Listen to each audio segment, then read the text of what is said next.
Bonjour, bonjour, bienvenue dans l'univers Corf, l'expression du corps par le sport. On est sur le hall d'expo de l'UT4M, l'Ultra Trail des 4 massifs et évidemment, traditionnel tour de tous les exposants. Et on commence par celui-ci tout de suite maintenant. Bam.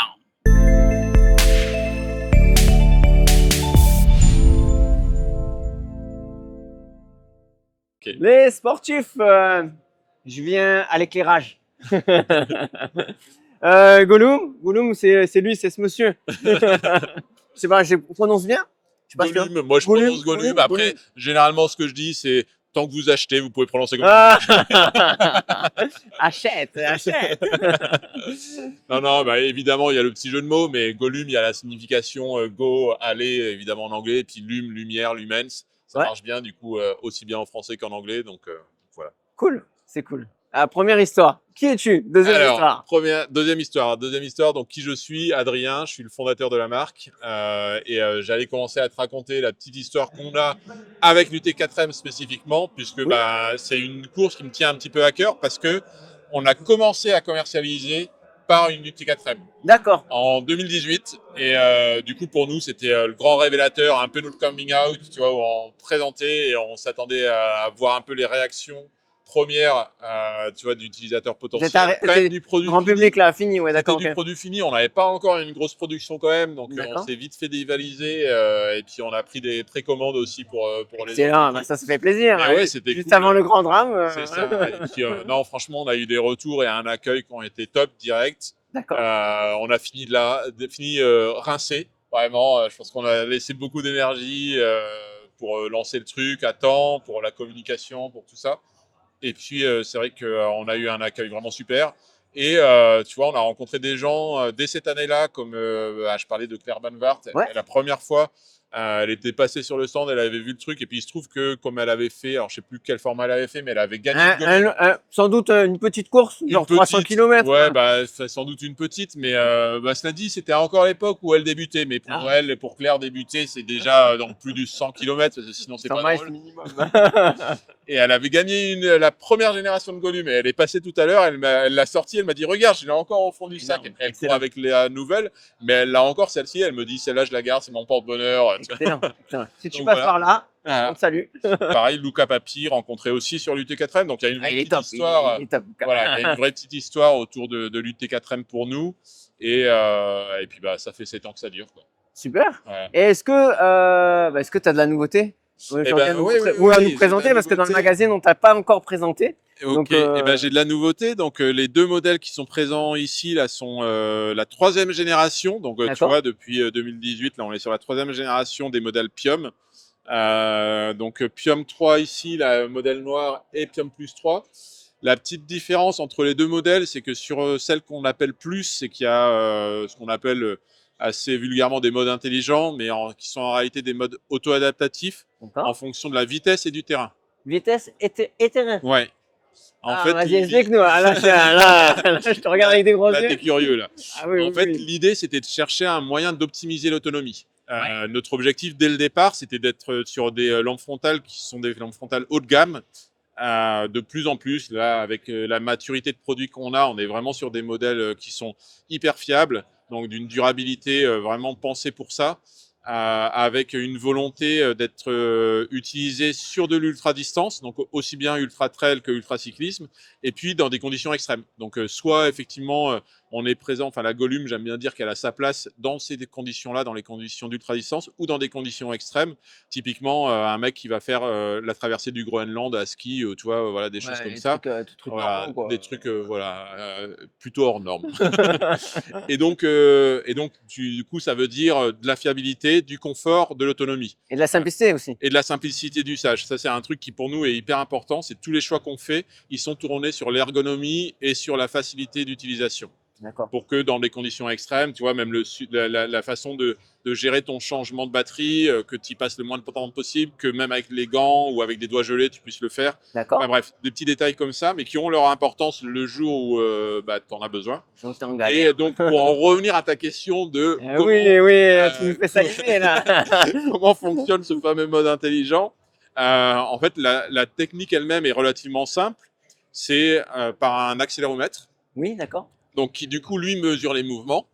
Donc, il te permet de mesurer et la vitesse et le terrain, puisque forcément, plus tu vas vite, plus tu vas créer du mouvement.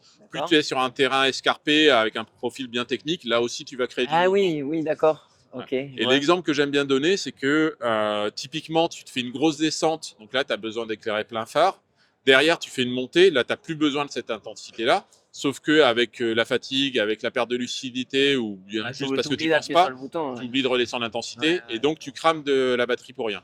L'idée, c'était de se dire, on va chercher un mode intelligent qui va te permettre d'avoir le bon éclairage au bon moment pour optimiser cette autonomie.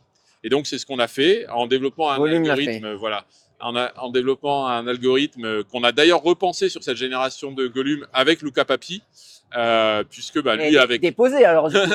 Ah oui, ça c'est déposé, clairement. Oui, ça effectivement c'est breveté, donc c'est un truc où pour le coup on est les seuls à proposer effectivement cette technologie-là. Qui a aussi un autre avantage par rapport à d'autres systèmes intelligents, c'est qu'il n'y a pas de perturbateur extérieur. Tu vois, parce que du coup, contrairement à un capteur de luminosité, quand j'ai joué à j'ai vu faire ça. Du coup, il y a pas. Ça va pas changer. Ta vapeur d'eau ne va pas changer. Exactement. Il y aura pas d'incidence sur l'éclairage. Excellent. La seule chose qui va jouer, c'est peu importe les conditions climatiques, météo, etc., c'est ta vitesse et le terrain sur lequel tu évolues. D'accord. Okay. Et donc, pour en revenir à ce développement-là, sur ce mode intelligent, on tient jusqu'à 37 heures. C'est ce qu'a tenu Luca Papi quand il avait fait sa traversée des îles Canaries il y a quelques années déjà, il y a 2 ans, si je dis pas de bêtises. Il a tenu 37 heures avec une seule batterie. Donc pour la petite anecdote, au bout de 20 heures, il m'a envoyé un SMS en me disant je trimballe une batterie supplémentaire pour rien, tu me fais promener du poids pour rien, merci. Et puis au bout de 37 heures, il m'a renvoyé un message en me disant ça y est, je suis venu à bout de la batterie. Et je crois que c'est en plus c'est des batteries standards. Ouais, exactement. Alors pour la petite histoire, effectivement, alors si je te montre. Donc c'est les nouvelles, je sais pas, mais de ce que j'avais aperçu à l'époque. Mais c'est ça, effectivement. Alors, tu vois, même d'une main, on va montrer la simplicité quand même du village. Même d'une main, je vais te faire le changement de batterie. Donc, évidemment, ça va plus vite avec 2 mains qu'avec une quand même. Mais tu vois, là, on est effectivement sur des formats standards. Donc ça, c'est les 18650. C'est ce que tu trouves absolument partout. Exactement, dans les ordinateurs portables, dans des cigarettes électroniques, dans les Tesla première génération. Il y avait ça dans les premières générations de Tesla. Mais, alors je vous donne un petit tip, ne vous amusez pas à mettre les trucs bas de gamme que vous trouvez sur les sites web. Ça crame votre matos, la batterie elle tient peut-être moitié ou moins, quelque chose comme ça. Et ce que vous avez économisé d'un côté, vous allez perdre de l'autre. Ouais, complètement. En fait, c'est marrant parce que tu vois, nous, on est fabricant de frontales, pas de batterie. Donc évidemment, les batteries, c'est les batteries qu'on achète, qu'on revend. Pour trouver des batteries qui soient fiables, on y a passé un temps. Ça confirme ce que je viens de dire. Ouais, exactement. Pour avoir la capacité qui est annoncée, pour avoir une durabilité dans le temps aussi qui soit bonne. Voilà, c'est des choses. Et la garantie qui va avec. Exactement. Ouais. Et puis tu fais bien de souligner le problème aussi qu'il y a eu. C'est un petit aparté, mais avec des batteries qui ont pu prendre feu. Nous, toutes les batteries qu'on fournit, c'est des batteries qui sont protégées. C'est-à-dire qu'en fait, il y a un petit coupe-circuit intégré qui fait qu'en cas de détection de surchauffe ou de tension anormale, ça coupe effectivement la tension.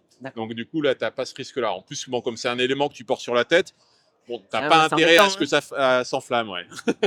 Et donc, du coup, ça varie, je passe du coq à l'âne, mais du coup, la variation, alors j'ai vu du coin de l'œil, j'ai vu 1500. Ouais.